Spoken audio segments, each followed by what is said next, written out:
Sebelumnya salam. Semangat pagi semuanya. Oh tadi Ibu Rini tadi sampaikan, apa kabar? Oh tadi diberkati apa tadi?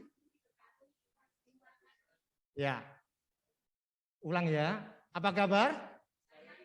Saya diberkati, kamu diberkati, semua diberkati. Amin.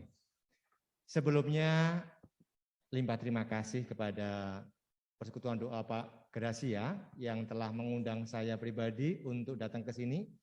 Ini seperti saya kembali lagi, ini rumah kami karena ini ibaratkan dulu anak-anak saya sekolahnya di Tegal Jaya. Dari TK, SD, dan yang terkecil SMP. Dan yang hari ini tadi baru dikabari juga, saya diberi kabar dari Jogja, anak saya saat ini kelas 3 SMP, yang saat ini dikabari masuk ke STC, Seladus di Jogja. Kebetulan hari ini adalah hari Santa Agnes. Pada kesempatan yang indah ini, saya bersama dengan panitia, ini akan membagi sharing ini. Ini sharing terkait dengan apa sih pengampunan. Ini bagaimana meningkatkan imun tubuh buat kita secara psikologis. Kalau mungkin secara dengan rohani, tadi buat saya tadi lagu-lagu yang dibawakan tadi saya sangat tersentuh. Sangat tersentuh dan terima kasih sekali saya diundang ke sini sehingga saya tercas lah Bu Rini. Saya merasa tercas dan yakin teman-teman tadi kayaknya pada semangat semuanya, pada gerak-gerak semuanya. Mudah-mudahan gerakan ini dari pikiran kita sampai ke bawah, semuanya kita dalam satu hati untuk memuliakan namanya. Amin ya. Oke, kalau nggak kenal nggak akan sayang. Ya, kalau nggak kenal nggak akan sayang. Saya seorang laki-laki, di mana saya tinggalnya itu ada di daerah Jalan Gunung Himalaya, 1 nomor 14 Denpasar. Dan saya tinggal di Bali ini baru 21 tahun ini. Dan pada saat pendidikan saya sebagai seorang kebetulan saya mengambil psikologi, kemudian mengambil profesi seorang psikolog. Kemudian tadi ada ditanya sama Pak Albert, Pak bedanya psikiater sama psikolog apa? Nah, sebenarnya ini mungkin hal yang lumrah bagi para awam. Psikiater sama psikolog semua sama-sama mempelajari tentang masalah perilaku dan kejiwaan. Namun, untuk psikiater itu lebih banyak dia adalah background seorang kedokteran, dari kedokteran, kemudian ngambil spesialisasi sebagai seorang spesialisasi kejiwaan. Kalau kami dari background seorang sarjana psikologi, ngambil sekolah lagi untuk jadi seorang psikolog. Kemudian sehari-hari saya, pengalaman saya, ini sekilas saja untuk saya lama bekerja di bidang industri dan organisasi.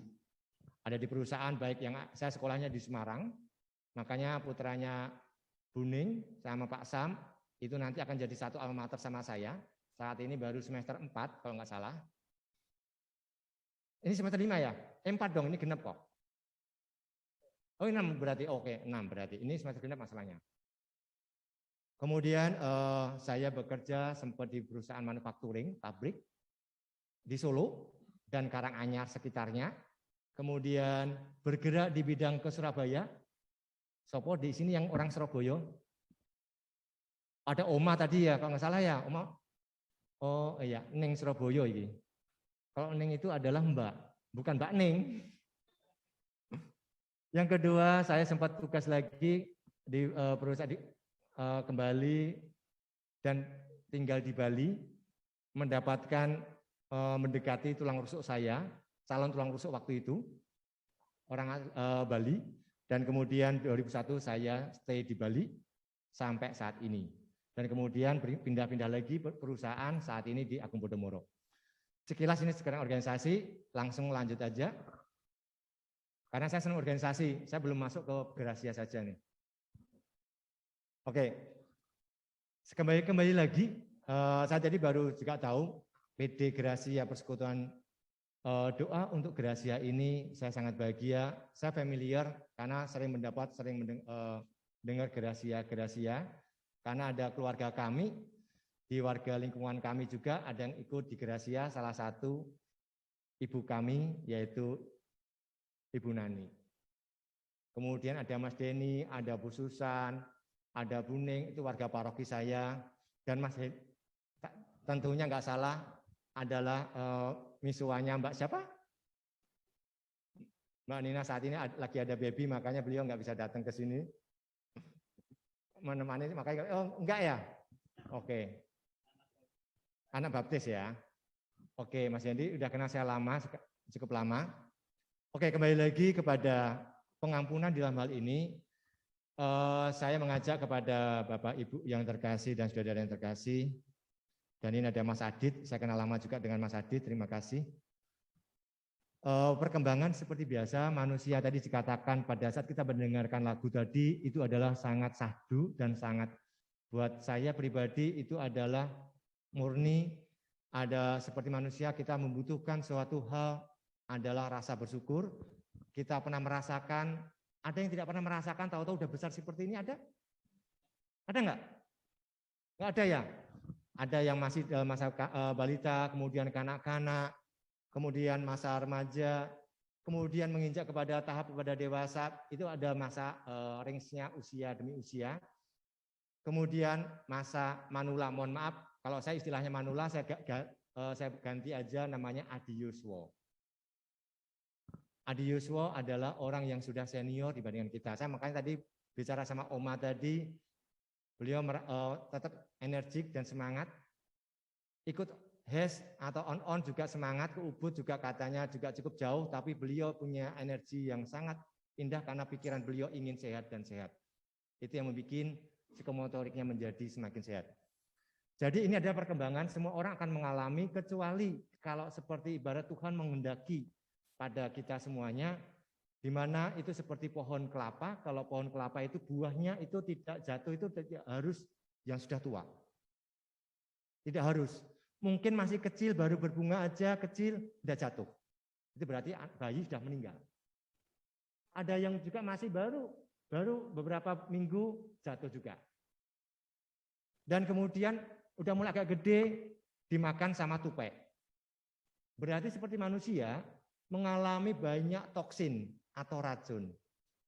Banyak problema, banyak masalah-masalah yang ada, mungkin juga penyakit juga, atau mungkin di tengah jalan kita udah hati-hati, di tengah jalan tahu-tahu ditabrak. Ada salah satu keluarga, ini perlu saya sampaikan, kemarin ada peserta wanita sejati, wanita diberkati, dan pria sejati, Pak Sutri, Mas Hermanto, mungkin ada yang kenal, pernah dengar? Sekarang warga Paroki Santo Petrus Munamaning, dulu warga Santo Yosef Kepundung. Pak Hermanto, beliau saat ini kemarin dipanggil Tuhan. Tanggal 5 Januari kemarin baru pulang dari Bali menuju ke tempatnya Bengkulu. Yang perawatan, ternyata Tuhan berkehendak lain, kemarin langsung ngedrop kondisinya sehingga beliau berpulang dengan damai. Ini tadi barusan saya WA tadi, anaknya baru WA saya. Maka jadi izin pada saat itu tadi saya kaget, ini ternyata anaknya mengucapkan terima kasih, acara berjalan dengan lancar. Beliau adalah peserta dari pria sejati Pak Hermanto. Mungkin nggak tahu angkatan berapa, saya lupa. Mungkin 4 atau 5 tahun yang lalu. Oke, ini perkembangan manusia. Kemudian lanjut. Oke, kita mencoba merefleksikan pada diri kita masing-masing dan sekitar kita. Pada kita manusia tidak ada yang pernah luput, kita tidak ada yang pernah tinggal hidup sendirian, benar? Selama ini nggak pernah ketemu orang lain, ada nggak di sini? Ada nggak? Kemudian belajar sendiri, sekarang udah mulai belajar tatap muka ya? Sudah tatap muka kah? Belum tatap muka? Masih online? Kangen nggak? Rindu nggak sama teman-teman? Rindu. Begitu pula kita rindu juga untuk bertemu dengan orang lain. Kita sebagai makhluk sosial, prososial, di mana kita juga ingin berinteraksi dengan banyak orang seperti lagu tadi. Kita coba telaah makna demi makna lirik lagu tadi, itu sangat mengena buat kita, dan terima kasih dibawa arah menuju ke tempat mengampuni. Terima kasih. Banyak hal, kejadian-kejadian di dalam refleksi kita, ini bully ini mungkin bukan hanya untuk kaum anak-anak, ini juga bisa sampai kepada usia perkembangan tadi dari remaja, anak-anak sampai pada tadi saya tulis di situ manula atau adiuswo. Dibully itu bukan hanya secara fisik saja, tapi juga secara ucapan. Misalkan contoh, kamu tuh nggak mampu, kamu tuh miskin dari dulu miskin terus. Itu juga salah satu bukti bentuk dalam hal bully di depan forum dan segala macam. Lebih-lebih itu ada shock terapi secara hukum itu biar dipermalukan di depan umum. Itu lebih-lebih itu dibully. Banyak nggak kejadian sekitar kita? Banyak ya. Kemudian ini saya singgung sedikit tentang masalah KDRT, sempat menyinggung juga tadi sama Pak Albert terkait dengan kita semua bersekutu bersama-sama di sini. Banyak hal sekitar kita juga ada yang mengalami terjadi KDRT, kekerasan dalam rumah tangga. Lebih-lebih kalau kita mengingat kita saat ini lagi masa wabah pandemi, di mana pandemi COVID-19 ini bukan ini salah satu pemicu meningkatnya tumbuh berjamurnya tingkat KDRT yang masuk kepada P2TPA sampai kepada pengadilan, di mana proses sampai kepada pengen pisah. Puji Tuhan, kita masih diikat ke dalam sebuah perkawinan yang sakral. Di sini semua merasakan semua pada sakramen perkawinan di gereja. Ada yang nikah campur? Tidak ada. Oh, ada juga. Oh ya, jadi tapi menerima ibadat pemberkatan secara di gereja ya. Jadi antara dia mengenalku, berarti suami mengenal beliau dan begitu sebaliknya sehingga terjadi suatu kesepakatan untuk diberkati secara gereja. Di dalam gereja kita mengenal adanya perkawinan itu adalah tidak terpisahkan oleh maut kecuali ya. Nah, di samping itu juga terjadi tingkat lingkungan kita yang sosial, begitu banyak komunitas, lebih-lebih dengan masa pandemi ini kita mengalami namanya yang sehari kita dengar new normal. Kita berada di dalam habitat atau di dalam kebiasaan yang tidak biasa dulu, sekitar enak nggak enak, saya harus memakai masker. Semua orang merasakan tidak enak awal-awalnya. Semua orang tidak pernah menggunakan antiseptik, jarang menggunakan sarung tangan kalau kita di jalan. Tapi lama-lama kita semuanya akhirnya, kalau Mas Hendy suka naik sepeda, memang dia petualang. Makanya biasa beliau pakai dengan alat yang dulu pakai masker dan sebagainya juga. Tapi sekarang masker adalah wajib kita gunakan. Itu ada perubahan perilaku. Nah, di mana kita ada pergaulan bebas itu banyak sekali terjadi sekitar kita, pergaulan seks bebas. Ini bukan dialami, mohon maaf. Ini tidak dialami oleh orang-orang remaja. Namun orang yang sudah berpasutri pun juga ada nggak mengalami ini?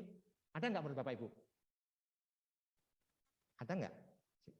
Kita refleksikan, saya katakan, saya memiliki klien-klien yang ada. Inilah dunia kita, mohon maaf, ada kadang-kadang berganti pasangan juga. Misalkan pasutri A, pasutri B, aku bergantian. Ada nggak sekitar kita? Itu adalah udah ada, itu memang ada penyimpangan, ada sekitar kita. Kemudian impact narkoba, lebih-lebih masa COVID ini, nggak mungkin punya duit, tapi karena kebiasaan, karena dia pengen stamina bagus segala macam, terpacu salah satu pemicu macam-macam. Kemudian sudah melakukan withdrawal, menarik gitu segala macam. Nah, sekarang ada pilihan hidup dan segala macam. Ini juga kita alami tadi di dalam lagu-lagu juga tadi saya terketuk bahwa kita sebagai pribadi, sebagai manusia, ada yang suka mengambil keputusan saya ingin mau selibat sebagai orang awam. Saya sudah menikah, sekarang saya sendirian, saya kepingin single parent untuk sendirian. Lebih-lebih sekarang harus menghidupi anak-anak. Begitu pula juga sudah kalau misalkan, mohon maaf, misalkan saya kenal pribadi Bu Nani sekarang saat ini beliau mengambil keputusan sendiri sementara waktu untuk hidup saat ini. Nah, kemudian juga banyak halnya anak kurang care, udah sukses, segala macam, malah kadang-kadang melupakan asal usulnya orang tua dan segala macam. Problema rumah tangga, problema sosial, status sosial, ekonomi dan sebagainya juga mengakibatkan, belum lagi kalau keluarga dikasih anak yang ABK, bukan anak buah kapal loh ya. Kadang-kadang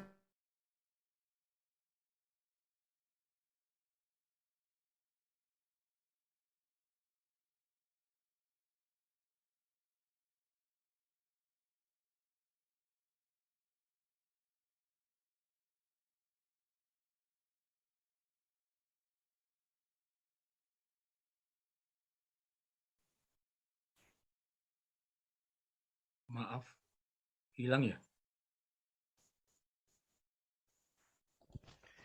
Iya, lagi terputus koneksinya. Sebentar ini koneksi, Pak. Mohon maaf ya.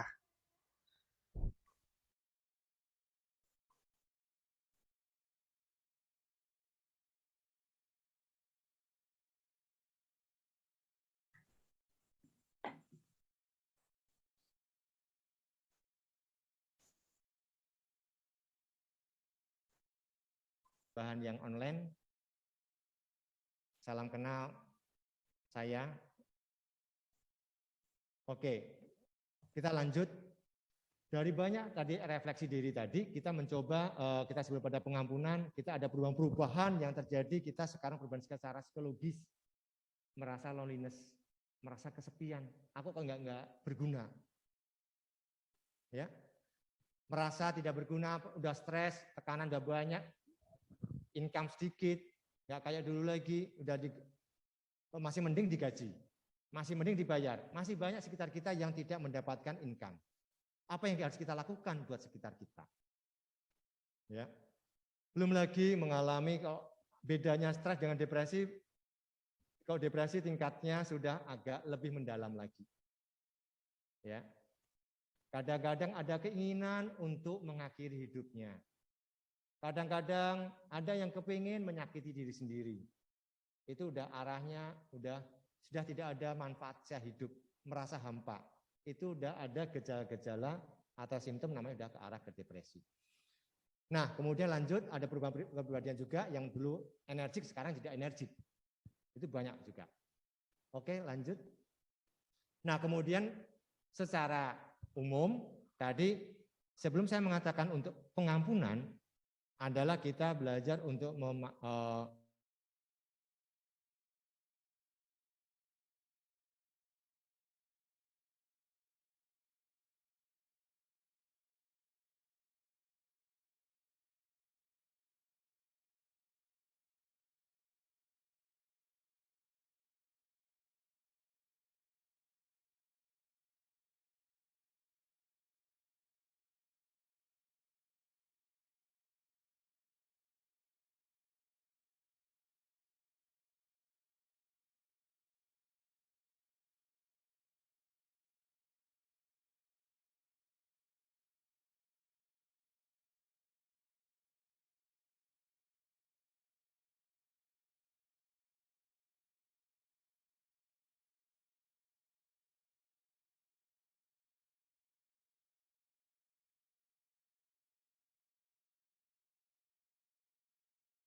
ada kadang-kadang ada yang menyalahkan Tuhan, ada nggak? Banyak. Tuhan, aku udah berbuat baik, kenapa aku dikasih? Aku udah ganteng, kok kenapa aku udah cantik, kenapa aku dikasih pasangan nggak sesuai dengan harapanku? Kan kadang-kadang macam-macam. Aku udah menikah, kenapa aku nggak diberikan? Misalkan, mohon maaf, misalkan nggak diberikan keturunan, itu adalah panggilan. Maka kita mencoba merefleksikan, kita tidak melihat jauh-jauh ke belakang, itu gara-gara kamu dulu dikutuk dan segala macam, tidak. Nah, kutuk itu adalah ikan gabus ya. Ya Pak Ning ya, bening ya. Nah, Bukan sekedar berkata maaf, tapi memaafkan merupakan sebuah medium atau level menengah untuk menunjukkan rasa empati. Kalau medium berarti ada yang lebih deep lagi apa? Yaitu mengampuni. Memaafkan itu adalah taraf hanya sekedar aku minta maaf ya, tapi besoknya diulang lagi. Aku minta maaf ya, maaf. Ada juga salah satu artis mengatakan dikit-dikit maaf, tapi ngulang terus. Tapi sekedar untuk taraf untuk mengampuni itu adalah levelnya itu lebih dalam. Berarti dia dengan penuh kesadaran untuk belajar, aku adalah ciptaan Tuhan Yesus, Tuhan, bagaimana saya mengaplikasikan bahwa hidup mengajarkan beliau cinta kasih. Mari lanjut. Nah, ini kembali lagi kepada pengampunan. Suara saya jelas nggak ya? Mohon maaf. Kecepatan atau kelambatan? Pas ya? Oke. Nanti tak kasih deh. Sengaja tak kecil-kecilin. Biar mendengarkan saya. Masa yang mendengarkan suara dari Ibu Rini dan Bapak Ibu tadi. Nah, sekarang nanti ini saya share, nanti silakan kepada yang ikut secara online maupun secara offline ini kami akan saya share. Di-share aja nanti biar teman-teman bisa baca. Tapi secara prinsip pengampunan itu Tuhan memerintahkan kita semuanya untuk seperti tadi dalam lagu tadi juga untuk kita bertobat dari segala macam dosa-dosa kita dan mencari pengampunannya seperti halnya kalau secara kanon gereja atau hukum gereja Katolik kita mengenal adanya nafas. Masa musiman nafas. Nafas adalah Natal dan Paskah. Pada saat Natal Paskah aku baru ngaku dosa. Kalau itu ingat. Ya. Nah, beliau juga mengingatkan kita untuk mengampuni mereka yang menyakiti kita. Makanya ada doa yang sangat syahdu kalau kita maknai adalah ajaran doa yang diajarkan sama beliau adalah doa Bapa kami. Berikanlah untuk ampunilah kan segala macam itu ada di ayat atau di dalam lirik di dalam Bapa kami. Nah, mengampuni mereka yang menyakiti atau melukai kita. Apapun dalam kehidupan kita, yang ada tadi sampaikan tadi, sebenarnya lagu-lagu tadi itu sebenarnya sudah dan dari Bu Rini tadi sebenarnya udah pas banget. Terima kasih tadi sama tim. Kita diajak, akhirnya energi kita langsung fokus ke sini. Di mana dalam doa Tuhan Yesus menasihati kita untuk mohon Bapa ampunilah kami akan kesalahan kami seperti kami juga mengampuni orang yang bersalah kepada kami. Ini ada di dalam Bapa kami. Dan ini dikuatkan di dalam Matius juga bab 6 ayat 12. Ini dalam perjanjian baru ataupun perjanjian lama pun itu juga diajarkan kita untuk belajar kita mengampuni. Ini bukan zaman kita saat ini, tapi udah zaman-zaman dulu, sebelum 2 Masehi yang lalu itu sudah diajarkan. Kemudian kita belajar pengampunan, kita bicara sebelum pada psikologis, kita akan kepada, kan kita ke vertikal dulu, nanti baru ke horizontal ya. Mencari pengampunan dari Tuhan. Apa sih yang diharapkan kita sebagai pribadi, lepas pribadi ini? Kenapa kau harus mencari pengampunan kepada Tuhan saja tadi seperti dalam lagu tadi? Kalau kita kepada Tuhan secara vertikal, karena kembali lagi kita diberi, nanti kita juga akan diminta juga sama Tuhan hidup kita ini. Makanya dosa adalah suatu beban berat. Dosa mendatangkan rasa bersalah dan penderitaan yang besar karena kita mengetahui bahwa kita semuanya bertindak melawan kehendak Bapa kita di surga. Kita sudah tahu secara kanon gereja, tapi kita juga ikut melanggar.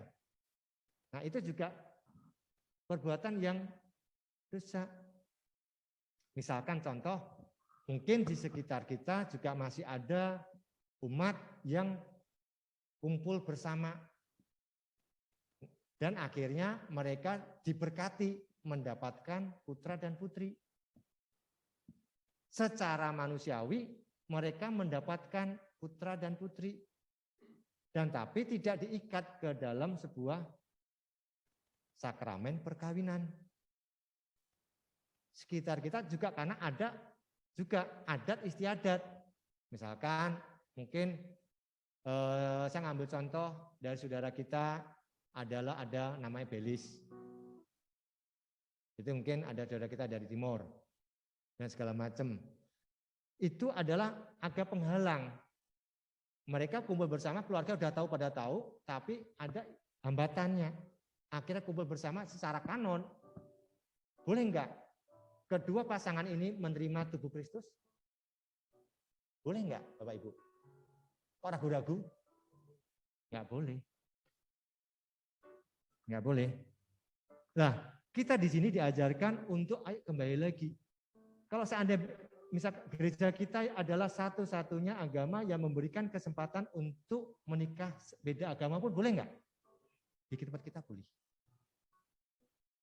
Nah, kalau sudah boleh menikah, kebetulan saya juga membantu untuk di Paroki Santo Yosef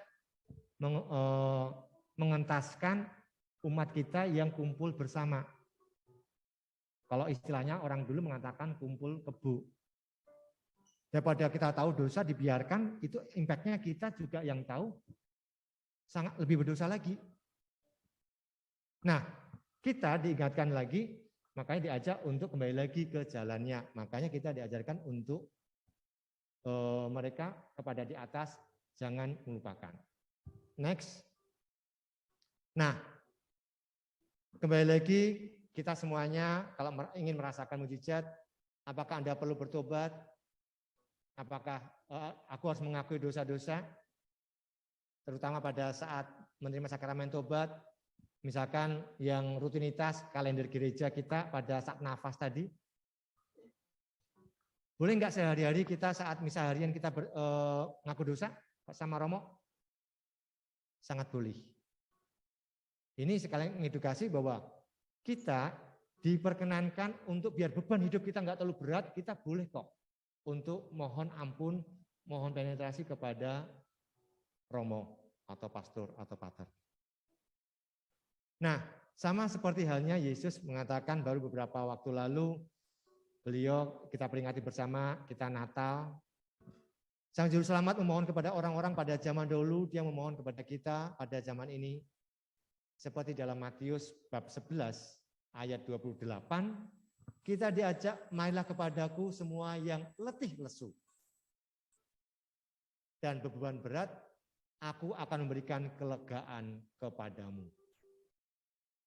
Yang letih lesu itu bukan secara fisik, tapi juga secara spiritualitas, religius, secara psikis, kejiwaannya, secara fisik juga.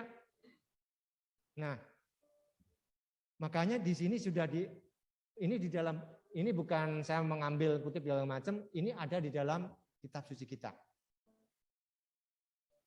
Makanya tadi di dalam lirik lagu tadi kepada Tuhanlah kita akan selalu, dialah akan mengampuni kita semuanya kalau kita yakin dan percaya. Jangan seperti ada, wah kok gitu saya akan melakukan dosa terus selama hidup saya di dunia ini. Nanti seperti pada zaman Yesus disalibkan, sebelah kanannya siapa? Sebelah kiri siapa? Betul sekali. Siapa yang percaya, terus akhirnya dia dibawa sama Tuhan Yesus, karena engkau percaya, engkau akan masuk ke surga. Siapa namanya? Siapa yang saat disalib Tuhan kita Yesus Kristus? Siapa? Dismas ya. Dia akhirnya kalau gitu seperti aku, kalau gitu aku mau jadi seperti Dismas. Aku mau kumpul bersama dengan orang lain nggak jelas. Aku mau lakukan hal kok Dismas ya. Siapa itu saya lupa tuh. Dismas ya, benar ya. Nah, itu jangan sampai kita udah tahu salah, kita melakukan terus. Untuk saat ini Tuhan mengajak kita seperti hal ini, persekutuan dalam doa ini, Gracia, kita mengajak dari Jimbaran Pak Jonathan datang ke sini, Pak Albert yang jauh-jauh dari Klungkung, dan semuanya datang ke sini, semua rindu untuk bersekutu. Bersekutu untuk apa? Et memoriam Dei gloriam. hanya memuliakan namanya. Di sini tidak ada memuliakan seseorang kan, mengkultuskan seseorang kan? Nggak ada kan? Nggak ada mengkultuskan Mas Adit. Kita semua memuliakan namanya. Kita ini hanya barang titipan. Seperti kalau buah kelapa itu, kita nggak ada waktu kapan kita akan meninggal. Ibaratkan kita dalam pengampunan setiap saat, setiap misa harian, Anda boleh untuk mengaku dosa. Lanjut. Nah, ini kembali lagi kita secara pengampunan pada Tuhan, kita diajak untuk tidak maukah kamu sekarang kembali kepadaku dan bertobat akan dosa-dosamu. Jangan milih-milih Romo, aku maunya Romo itu kalau gitu. Romo itu nanti nggak akan ember. Romo juga manusia loh. Tapi maka kadang-kadang kita ada merasa klik chemistry kalau aku sama Romo tersebut. Yang penting aku apa adanya, aku terus apa adanya, seperti ibaratkan kertas itu yang satu coret-coret segala macam, aku mau tak tipekin 1, 2, 3. Itu seperti mengaku dosa pada Tuhan kita Yesus Kristus melalui perantara Romo kita. Nah, kemudian dia ditobatkan agar aku menyembuhkan kamu. Ini sesungguhnya aku berkata kepadamu, jika kamu datang kepadaku, kelihatan enggak? Oh, meskipun kecil banget ya, kamu akan memperoleh hidup yang kekal. Lihatlah, dengan lengas belas kasihanku terulurkan kepadamu, dan barang siapa yang mau datang, ia akan kuterima, siapapun itu. Seperti dalam PD Gracia ini, dari ujung ke ujung saya lihat ini banyak, lebih-lebih tadi ada dari macam-macam tadi. Saya lihat ada Pak Sutri, Pak Teddy, dan Bu siapa tadi? Bu Sandy. Azalia tadi, dan sebagainya juga tadi, macam-macam dari berbagai macam, karena mereka rindu untuk mendengarkan firman Tuhan. Saat ini, barang siapa yang akan datang, ia akan kuterima, dan berbahagialah orang-orang yang datang kepadaku. Tidak ada kata terlambat. Makanya saya bilang tadi, saya nggak kata terlambat juga datang ke sini ke Gracia tadi. Saya dapat makan duluan secara fisik, bisa bertemu dengan Bapak-bapak, ketemu dengan Pak Jonathan juga, dan yang lain juga. Buat saya itu ada menambah stimulus buat saya untuk semakin saya mengenal satu sama lain. Sudah lama saya tidak berjumpa dengan Romo Willy. Puji Tuhan, beliau saya energik dan saya mengikuti perkembangan di dalam Facebook. Beliau masih energik juga jalan-jalan ke Tabanan, ke Mengwi kalau nggak salah kemarin ya. Kemana, ke daerah mana itu? Ke Tabanan di daerah mana itu, Bu? Iyo, beliau pun usia segitu masih tetap energik. Kita jangan sampai kita loyo. Oma aja semangat, Oma aja nyesel tadi, kenapa nggak diberitahu? Nyesel beliau tadi. Seharusnya nanti hari Minggu mau jalan lagi ke Oma ya. Lebih baik kita mundur 1 langkah, tapi majunya berapa langkah, Oma tetap selalu sehat. Sekarang yang poin kedua adalah mengampuni sesama. Ini adalah yang paling berat. Pada Tuhan kan tidak kelihatan. Kan kita berhadapan dengan banyak orang nih. Nah, bagaimana kita mencoba mengampuni biar imun kita semakin meningkat. Imun itu adalah kekebalan tubuh kita, bukan secara kognitif, secara pikiran, bukan secara hati, perasaan, tapi juga membawa kepada psikomotorik kita. Nah, selain mencari pengampunan atas dosa-dosa kita sendiri, kita harus bersedia mengampuni sesama. Jangan hanya kita minta orang, kamu harus minta maaf sama saya. Berarti ego. Berarti nggak tulus, nggak ikhlas. Nah, Tuhan berfirman, hendaknya kamu saling mengampuni sebab dia yang tidak mengampuni saudaranya atas pelanggarannya tetap dikutuk di hadapan Tuhan. Karena di dalam dirinya bersemayam dosa yang lebih besar. Aku Tuhan akan mengampuni orang yang hendak aku ampuni, tetapi daripadamu diminta untuk mengampuni semua orang. Kita diajak untuk bersama-sama, meskipun itu bukan main, kita nggak ada yang pernah merasakan hidup kita semuanya lurus terus.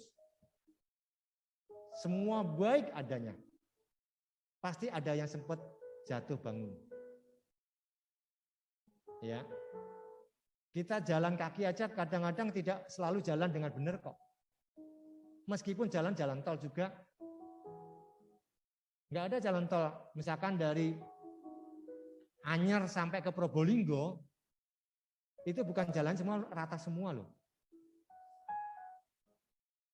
Ada sampai yang dibikin karena kondisi alamnya, geodesinya dibikin, ada yang dibikin secara aspal, hot mix, ada yang dibikin secara semen. Itu pun banyak hal secara teknik sipil itu memang dibentuk seperti itu biar kita banyak faktornya, biar kita safety. Lanjut. Nah, dalam keadaan hidup sehari-hari kita semua nggak ada yang pernah tidak disakitin. Tuhan Yesus saja disakitin kok.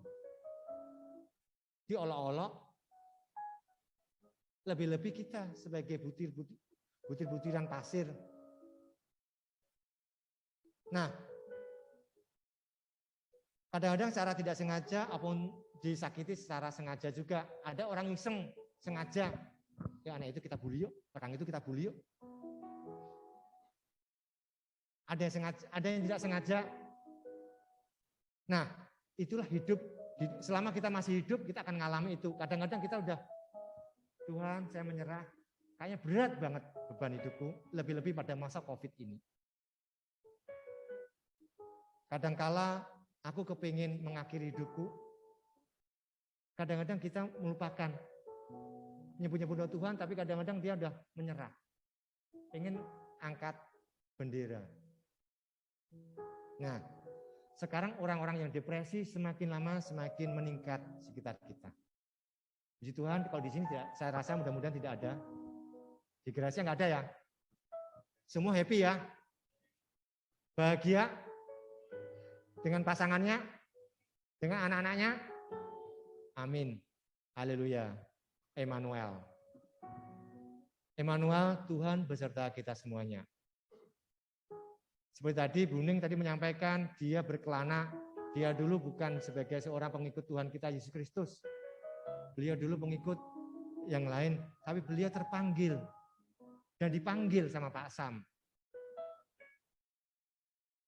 Akhirnya dia berkelana, berpetualang ke Malang. Dari mana? Ke Jakarta, kemana? Ke Lombok ditinggal. Anak-anak udah besar, ya sudah LDR. Ke Singaraja, ya udah LDR. Itu adalah Buning, itu pengalaman pribadi. Makanya beliau nggak ada di sini, tadi saya ngomong Buning. Nah, memang mudah untuk menjadi marah, dendam, dalam situasi apapun, tapi ini bukan syarat Tuhan. Maksudnya di sini kita seperti yang diajarkan Tuhan kita Yesus Kristus di dalam ajaran kita, yang diajarkan beliau pada kita semua, Bapa kami, kasihilah musuhmu dan berdoalah bagi mereka yang menganiaya kamu. Baik di dalam Matius bab 5 ayat 44. Dia memberikan teladan yang sempurna. Dialah satu-satunya yang menjadi pegangan hidup kita, biar pondasi kita nggak akan goyang saat kita naik kapal, ombak nggak akan, kehidupan kita nggak akan berat. Kita percaya sama beliau bahwa teladan yang sempurna mengenai pengampunan ketika dia disalibkan. Dia mengatakan apa? Ya Bapa, ampunilah mereka, sebab mereka tidak tahu apa yang mereka perbuat. Mereka kan pelaksana. Nggak usah jauh-jauh, pengambil keputusan waktu itu adalah Herodes sebagai raja, dia juga bingung untuk mengecek kesalahan sidang demi sidang. Dia tidak menemukan sedikit pun kesalahan Tuhan Yesus. Betul atau benar? Akhirnya mencari siapa? Orang-orang kadrun. Orang-orang rakyat yang ada di tempat itu akhirnya mengatakan salibkan dia, salibkan dia. Begitu pula serdadu, dia maafkan. Kita di sini diajak untuk seperti Tuhan Yesus, apapun problema hidup kita, tidak ada yang tidak pernah mengalami problem, baik dari segala macam sudut pandang apapun. Tapi kita diajak untuk percaya pada Tuhan, kita harus selalu berusaha ora et labora. Di mana kita diajak untuk berdoa dan berusaha dan belajar. Kita gagal kemarin, ke depan saya harus maju lagi. Lebih dalam PD Gracia ini kita diajak Semakin banyak bersekutu, kita semakin meneguhkan satu sama lain, kita akan semakin damai hidup kita. Amin. Nah, kita lanjutkan.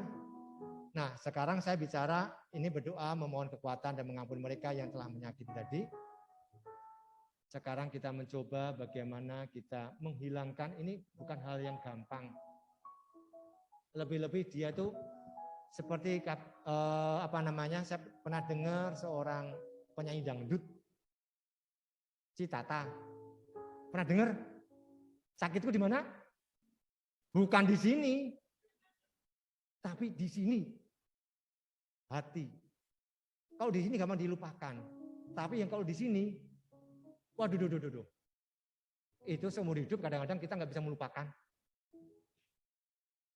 Betul atau benar? Lebih-lebih kalau sakit di hati, aduh itu bukan main untuk melupakannya. Kalau luka, ibaratkan itu gampang dihilangin nggak? Tato aja bisa dihilangin kok. Tato ada yang dihilangin bisa nggak? Bisa. Tapi kalau sakitku di hati, itu butuh proses. Butuh pemulihan. Kadang orang mengatakan luka batin. Pramu itu kan ngomong tok itu. Gampang kalau ngomong. Tapi bagaimana pribadi lepas pribadi ini biar mereka hidup semakin memaknai hidupnya. Tidak semakin terpuruk terus menjadi orang luka batin. Siapa yang kepingin hidup bahagia? Satu orang. Siapa yang kepingin hidup susah? Oh enggak ada? Atau yang dari online? Ada enggak? Siapa yang kepingin hidup bahagia? Semuanya. Kepingin semuanya kemana-mana, tidak ada merasa musuh, tapi adalah sahabat. Semua seperti keluarga. Senang nggak kalau gitu? Nah, kalau kita belajar mengampuni, oke, di dalam agama kita juga diajarkan, seperti Tuhan Yesus mengajarkan, ampunilah mereka karena mereka tidak tahu apa yang mereka perbuat. Kalau kita belajar pada titik itu, kita serasa hidup itu meskipun kita udah diinjek-injek, dicemooh, dilempar, segala macam, kita akan diangkat, kita sebagai mutiara yang akan selalu berkilau. Ya. Nah, biarkan Allah menjadi hakim atas perbuatan jahat orang lain, bukan kita yang akan menghakimi. Kecuali justice yang ada di pengadilan negeri, pengadilan tinggi, di Mahkamah Agung. Mahkamah itu bagian sendiri yang terkait dengan masalah pidata, perdata, dan sebagainya juga. Tapi masalah perbuatan kita yang menghakimi nanti masuk surga atau neraka siapa? Yesus. Maka dia membukakan pintu, dia menjadi juru selamat, dia mau disalibkan, mengorbankan dirinya seperti dalam korpusnya, mana enggak lihat? Seperti dalam korpus salib. Mana Bu? Oh di belakang layar. Oke, mohon maaf. Oh ya, seperti dalam korpus itu adalah kita diajak dalam nama Bapa, Putra, dan Roh Kudus. Amin. Kita selalu harus ingat pada Bapa dan Putranya. Kita seringkali memberikan kata salib, tapi kita harus memaknai kalau hidup itu, kita belajar ingat pada yang di atas. Seperti orang, aku mau hakimi, enggak, jangan hakimilah, doakan mereka. Semakin kita memahami, mendoakan mereka, kita akan hidup itu merasa beban hidup kita akan semakin berkurang. Rasa enggak ketemu orang lain, jangan kita merasa, aduh orang itu lagi, ketemu itu lagi. Nah, Anda akan menemukan pengampunan itu dapat menyembuhkan luka-luka yang parah, mengganti racun pertikaian yang ada, dan kebencian dengan kedamaian serta kasih yang dapat diberikan oleh Allah sendiri. Kita percaya hal itu? Sekarang kita lanjut secara psikologis. Oke, silakan lanjut. Next. Oke, kita semuanya tadi saya katakan adalah kita mudah memaafkan atau diberi maaf. Namun kembali lagi pada pribadi, kadang-kadang kita ada beberapa cenderung pada seseorang, dua orang, enggak semuanya. Itu sulit sekali kita untuk memaafkan atau mengampuni. Lebih-lebih lihat dia, aduh orang itu lagi. Dia pernah menjatuhkan saya. dia pernah memfitnah saya, dia pernah macam-macam. Terlebih jika orang itu melakukan kesalahan dirasa belum pantas menerima pengampunan. Kita sebagai makhluk sesama ciptaannya, kita belajarlah untuk mencoba apapun yang dilakukan padaku, karena mungkin dia waktu itu dia khilaf. Cobalah kita belajar membuka lapang pintu memaafkan. Kembali lagi, sebaliknya kalau kita akan banyak ada manfaat-manfaat atau faidah kalau kita belajar memaafkan atau mengampuni. Apa saja akan saya kutip secara psikologis, bahwa sebaliknya menyimpan dendam akan suatu permasalahan malah dinilai tidak baik bagi kesehatan fisik maupun mental.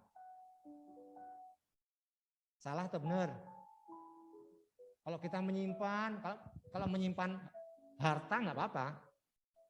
Loh, kalau menyimpan harta yang bermau toksin ini, dendam, iri dengki, tetanggaku kok lebih baik ya, kan nggak tahu apa yang terjadi di belakang di sebaliknya itu. Nah, kekesalan-kekesalan segala macam kalau kita pendam terus, impact-nya secara psikologis kita mengalami kalau kita ibaratkan gelas itu kalau kita isi air, direpres, ditekan, represnya kan ditekan airnya diisi terus, airnya akhirnya akan luber.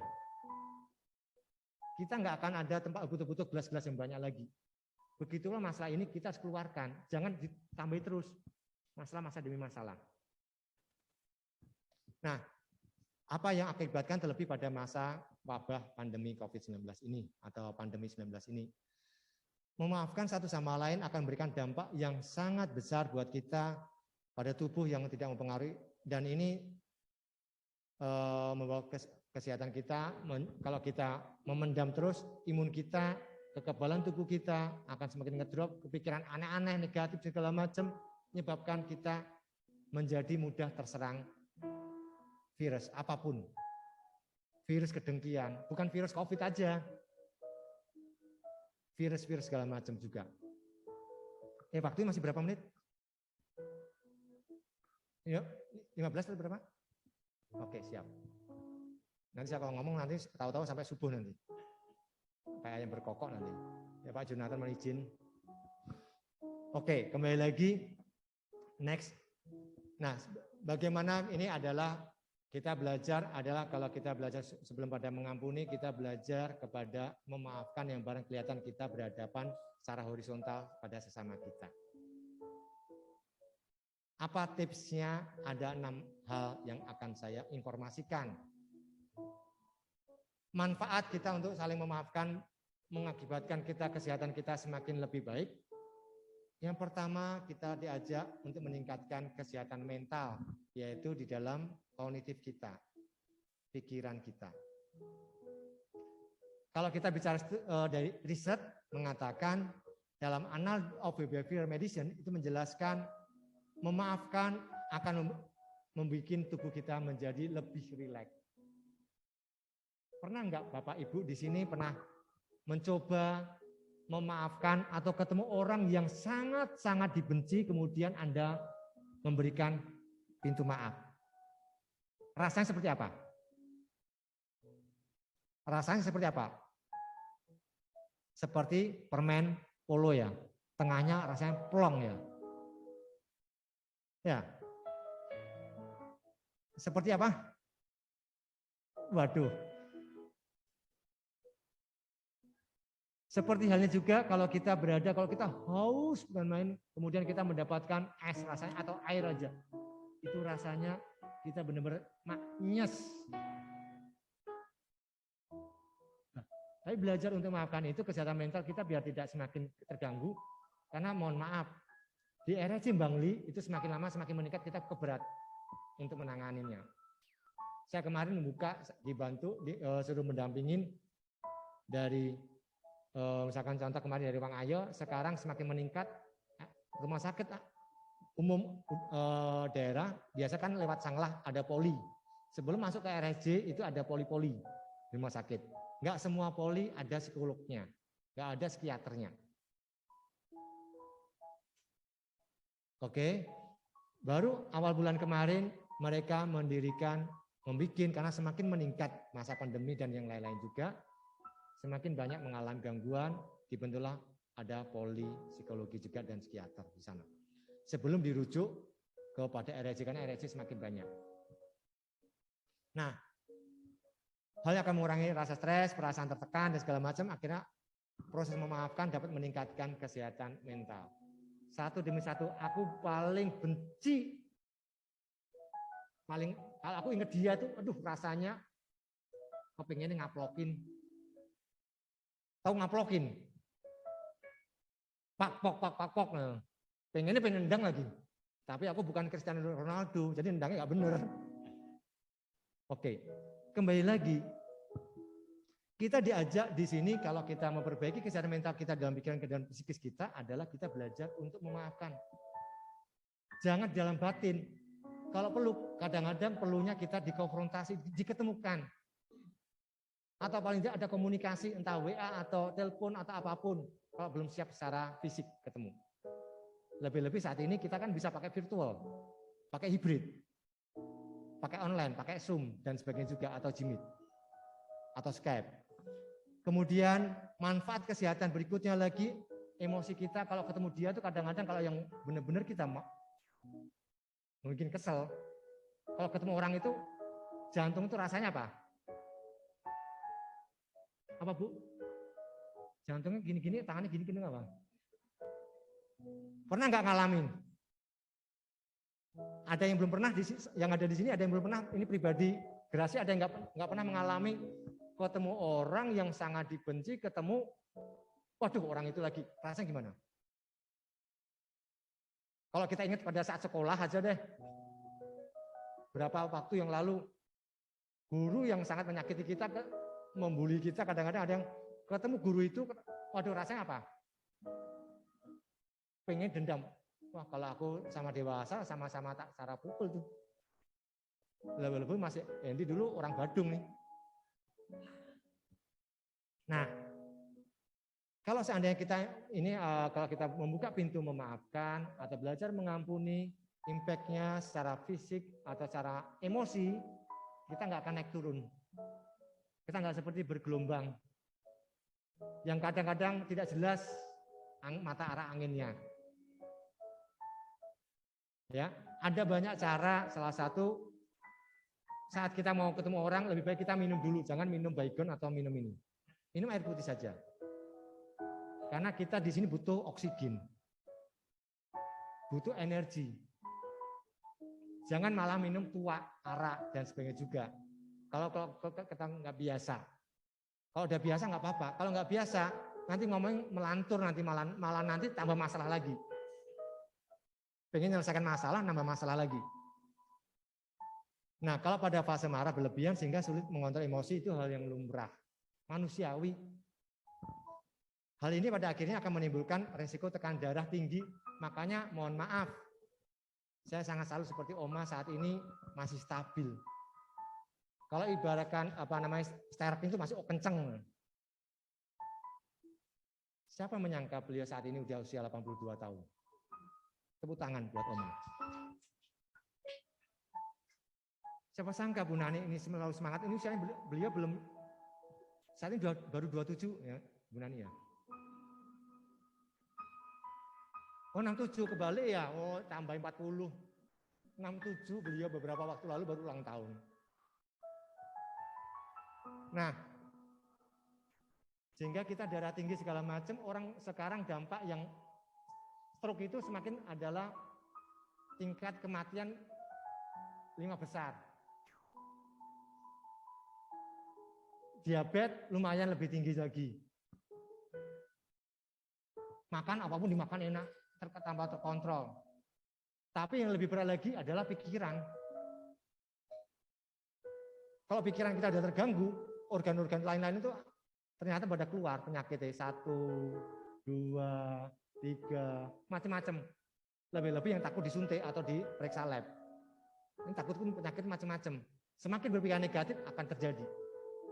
Karena itu adalah alam bawah sadar. Ya. Berbeda halnya kalau rasa marah itu diredam, digantikan dengan belajar untuk kita memaafkan. Oke, kita lanjut. Kemudian poin ketiga, bagaimana kita untuk mengajak ini membantu menjaga kesehatan jantung. Tadi biar ketemu kalau orang yang tidak disukai atau yang membuat kita sakit hati sampai kita ingat bukan pikiran, hatiku ini loh. Rasanya. Seperti dikatakan oleh seorang salah satu tokoh, Karen Swart, seorang yang menyimpan dendam karena enggan memaafkan cenderung akan lebih mudah sekali emosi. Nggak stabil. Itu adalah hal lumrah. Tuhan menciptakan makhluk manusia itu sangat sempurna apa adanya. Kalau teman-teman melihat organ anatomi tubuh manusia itu lengkap sudah manusia kita. Tapi kadang-kadang kita sendiri yang mengotori pikiran kita, makan pola hidup yang tidak benar, dan sebagainya juga. Nah, keadaan ini juga akan bisa menyebabkan otot-otot kadang-kadang menjadi tegang dan detak jantung lebih cepat reaksinya. Maka sekarang sudah banyak produksi untuk mengecek jantung, mengecek segala macam, itu dengan jam tangan dan sebagainya juga. Itu untuk preventif atau kalau secara medis namanya palatif. Lebih baik mencegah daripada kalau udah kena. Coba rasakan kalau saat Anda marah berapa jantung berdetutnya. Hitung aja. Kalau ingin manual secara konvensional bisa seperti gini. Ketahuan 1 detik berapa banyak detak yang keluar. Itu adalah Tuhan telah menciptakan kita. Nah, saya rasa teman-teman PD Gracia tidak ada ya jantungnya atau ototnya merasa tegang kalau lagi nggak mau memaafkan ketemu orang yang ini ya. Nggak ada kan ya, baik-baik ada aja ya. Kalau nggak baik kita nggak kumpul di sini bareng-bareng toh. Kemudian dendam amarah selalu dikaitkan dengan tekanan darah tinggi, itu adalah hal lumrah. Bukan berarti orang yang kalau tekanan darah tinggi namanya apa? Hipertensi. Kalau tekanan darah rendah namanya kebalikannya hipotensi. Bukan berarti orang hipotensi tidak pernah marah. Kalau pernah marah meledak itu. Bisa jadi.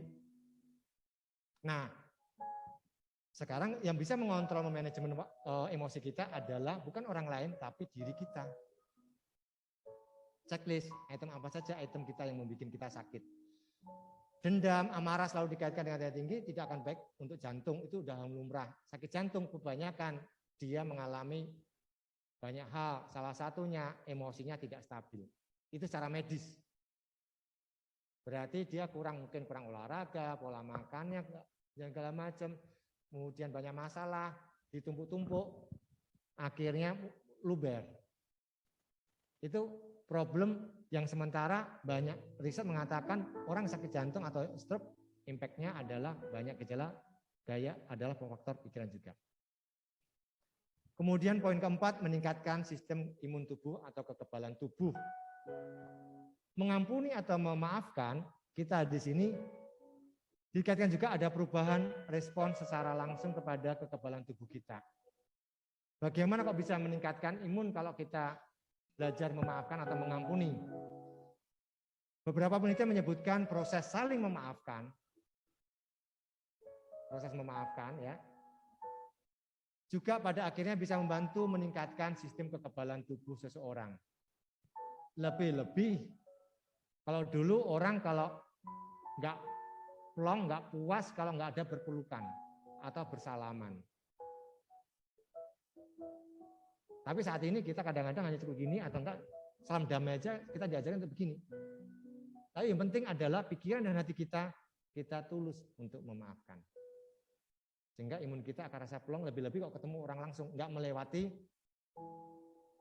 melewati oke, terima kasih, tidak melewati maklar, orang lewat orang lain.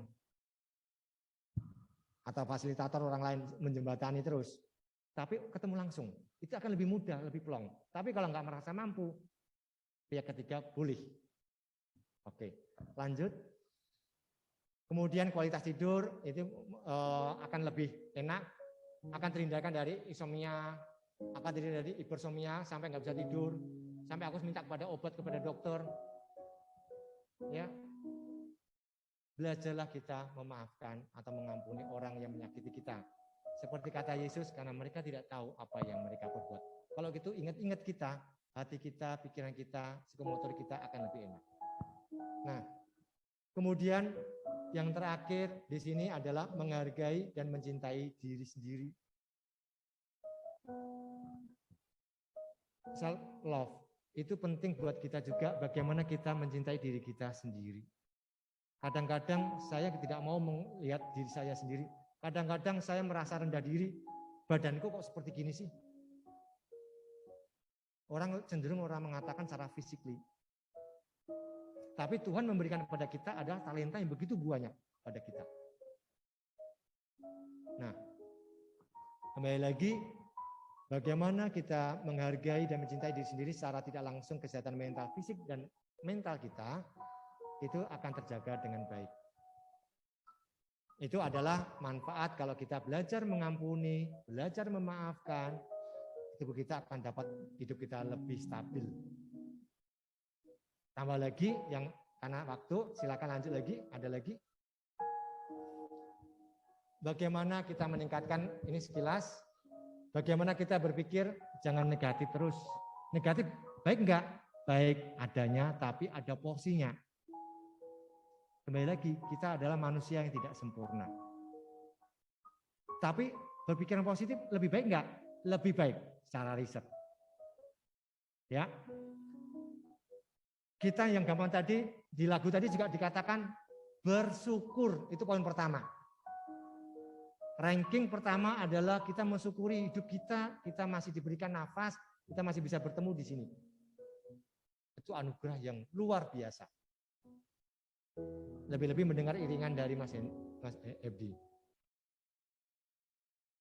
Nah, puncak kebahagiaan Bapak-Bapak ini bersyukur ini, kita selalu percaya bahwa masalah yang ada, tidak ada masalah yang tidak bisa diselesaikan. Itu yang penting buat kita. Apapun masalah yang ada, kita yang penting yakin dan mau untuk mencari solusi, pasti Tuhan akan memberikan kesempatan kita. Asal kita ada keberanian. Kita selalu bersyukur, di samping mengingat semua kebaikan yang pernah kita lakukan, dapat mengubah pola pikir kita atau persepsi untuk terus bersyukur. Meskipun aku lagi bokek, banyak duit, tetap bersyukur. Meskipun pakai masker, tersenyumlah itu bisa dilihat dari mata sekarang. Kalau diajak berpikir, dia ke kanan, berarti dia agak cenderung berpikir dengan benar. Kalau dia muter-muter matanya, itu kelihatan. Nah, kemudian dia kalau kita bicara dengan tes kejujuran, kemudian ada lakukan penyidikan atau penyelidikan misalkan di tempat kepolisian atau ketemu dengan ini, kita lagi eksplorasi, kita bisa melihat dari bahasa tubuh. Nanti ada topik lain aja Bu Susan ya. Nah, kemudian yang kedua adalah mengingat-ingat. Cara berpikir positif adalah mengingat hal-hal yang baik. Ingat Tuhan memberikan kita anugerah yang lengkap. Siapa yang di sini punya mata 3? Secara fisik loh ya, ada nggak? Ada yang kakinya 5? Ada. Semua lengkap, semua jalan kaki semua sini lengkap semuanya. Ada yang mengingat hal baik, seperti halnya kita dipastikan hidup kita pernah melakukan hal yang baik dan ingat-ingat selalu peristiwa kebaikan yang pernah kita lakukan dan kita lebih selalu bersyukur. Kemudian poin berikut yang ketiga adalah kita diajak untuk membiasakan selalu tersenyum. Gak usah tersenyum itu harus dilihatkan aku tak buka lagu senyum. Tersenyum beda dengan tertawa loh ya. Ada yang tahu bedanya tersenyum dan tertawa? Ayo, beda tipis ya. Apa Mbak? Terus kalau tersenyum? Ya, secara harafiah tertawa itu pasti akan kelihatan. Oh itu suara Mbak Ning itu dari jauh saja sudah kedengaran, itu suara tertawanya Mbak Ning itu. Tapi kalau tersenyum, yang dilihat secara fisik di depan langsung. Nah, tersenyum itu adalah semakin kita tersenyum, kita kalau murah senyum, itu secara riset, semakin Anda awet muda. Kenapa? Kita diajak olahraga pipi kanan kiri, raut muka kita itu semakin terbuka, kita semakin awet muda. Siapa nyangka misalkan contoh Pak Junatan umur berapa beliau nih? Kan nggak tahu. Ternyata beliau masih awet muda loh. Nah, seperti halnya kita tersenyum itu benar-benar mengajak kita, visi kita akan semakin lebih baik. Tingkatkan rasa berpikir positif itu dengan optimis. Jangan merasa, nggak mungkin. Kita harus yakin. Seperti halnya Yesus mengajak para murid di atas perahu, Yesus tidur enak-enak, ombaknya begitu gede. Petrus pun ketakutan dan sebagainya juga. Kita diajak harus belajar optimis seperti Yesus. Nah, kita diajak untuk cenderung siap dan segala risiko apapun yang terjadi kita harus belajar dan plus minus yang ada. Sehingga kita dihindarkan dari perasaan atau pikiran stres dan beban berat. Lanjut, poin kelima, menumbuhkan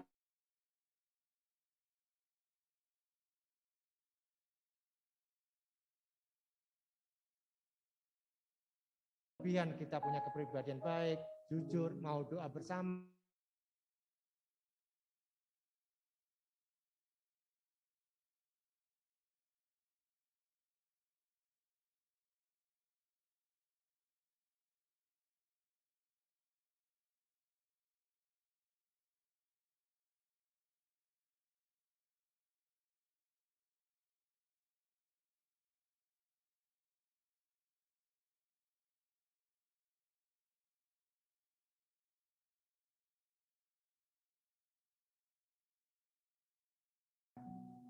Kita juga tenang di sini juga bisa.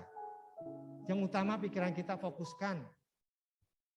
Ini adalah salah satu bentuk merelaksasikan sehingga pikiran kita, otot-otot kita itu bisa plong. Ya. Kalau nafas, emosi lagi nggak stabil, hal yang paling mudah tarik nafas. Coba Anda duduk, saat ini kan ada yang ini, bahasa tubuhnya. Sekarang duduk yang enak nyaman. Saya ajari sekilas saja. Tuh, nah, ini difoto dulu kan. Karena difoto dulu Pak Yonatan izin ya. Oke, sekarang Anda duduk, kakinya kayak gini. Nah, coba Anda duduk yang enak. Sekarang coba biar otot merelaksasikan meditasi ini hal yang simpel Anda lakukan bisa sehari-hari. Coba Anda tarik nafas. Tarik nafas semuanya. Dari diafragma kemudian sampai ke dada, dari perut ke dada. Lepas pelan-pelan beraturan 1, 2, 3, 4. Ulang lagi, yang di online pun juga bisa ngikutin juga, duduk yang nyaman. Anda mengatur emosi kita, belajar meditasi, merelaksasikan, lepaskan barang-barang di sekitar kanan kiri, sentuh tubuh Anda satu sama lain saling merasakan, tarik nafas lagi dalam lagi. Kemudian keluarkan lewat hidung, jangan lewat mulut. Lebih-lebih jangan lewat anus. Nanti kentut kasihan kanan kirinya Anda. Tarik nafas lagi. Pelan-pelan kemudian turunkan. Anda lakukan secara rutin. Anda salah satu manajemen waktu kita untuk mengelola emosi kita adalah kita belajar lebih tenang. Kalau kita memarahi orang rasanya genggam, kita belajar pelan, rileks, tarik nafas. Itu salah satu hal yang mudah. Ada banyak cara. Nanti kita belajar meditasi dan nanti lagi ya kuningnya di sini ya. Kalau diperbolehkan. Nanti Pak Albert sebagai trainer. Karena beliau dari Kelungkung. Kemudian meditasi ini akan melihat seperti cermin atau kaca. Kita kembali lagi sebagai makhluk sosial, kita bukan makhluk yang paling sempurna, kita perlu orang lain sebagai cermin buat kita. Apakah benar ini? Dalam rangka memperbaiki, mengkoreksi, dan membenahi segala macam, merefleksikan diri kita. Itu terakhir, satu lagi. Oma mohon izin saya mengajak partnernya Oma, partnernya Bu Nani juga, dan kita semuanya kalau aku memang sudah tua secara umur. Ya. Tapi aku punya semangat muda. Walau hidup tidak sendiri, aku selalu berusaha mandiri. Aku memang sudah tua.